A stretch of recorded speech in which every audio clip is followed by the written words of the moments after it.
I'm talking today with Paul Zientarski. Paul, thanks for joining us. Paul Zientarski is the PE coordinator, was the PE coordinator for many, many years at Naperville Central in Illinois. Thanks for joining us, and I just want to know, we've heard this term before. It's called Learning Readiness PE. Could you help us out with what that is? Sure.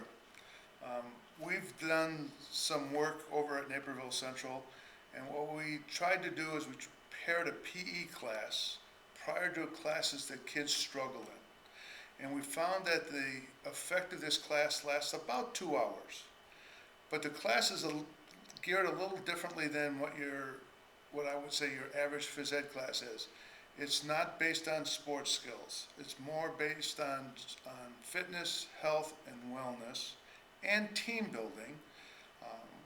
Because if you're going to pair it with students who are struggling in school, team building is important because these students have become disenfranchised with the school system. They've not been successful. They don't think they belong effectively. So it's important to bring them into the fold, so to speak, with some team building activities so they work hard as a group in their phys ed class and then carry forward in their academic classes to continue to work together as a team. Now, that doesn't mean we're going to eliminate sports or the kinds of phys ed activities that we're used to. It's a little different approach. One of the things we want to make sure we do is really increase heart rate. That's an important aspect of it. So a good Learning Readiness PE class will do much more cardiovascular exercises than a typical PE class. So again, the basis is on fitness. And we'll really ramp up the heart rates. We want those heart rates up between 155 to 200 beats per minute at the high school level.